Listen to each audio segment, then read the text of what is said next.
যারা এরকম আধিপত্যবাদ বিস্তার করতে চায় বের হয়ে যাবে। কারণ জোটের মধ্যে তো সবাই সম্মিলিতভাবে কাজটা করতে হবে। যেখানে যে ভালো অবস্থান আছে সে সেখানে নির্বাচন করবে। জোটের ভেঙ্গেও যায় না, কেউ বেরো হয়নি এখন পর্যন্ত, জোট চলমান।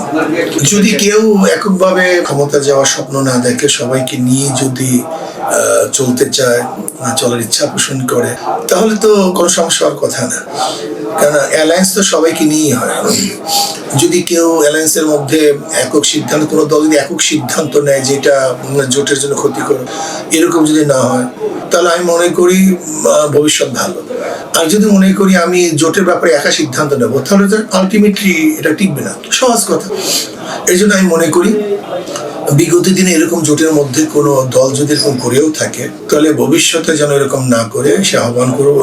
আর যদি ভবিষ্যতে করে, তাহলে স্বাভাবিক ব্যাপারই। আপনারা জানেন হুদায়বিয়া সন্ধি হয়েছিল, কুরাইশরা একটা সন্ধি না মানার কারণে সব সন্ধিটা ভেস্তে গেছে। এরকম না, যারা এরকম আধিপত্যবাদ বিস্তার করতে চায় বের হয়ে যাবে। কারণ জোটের মধ্যে তো সবাই সম্মিলিতভাবে কাজটা করতে হবে।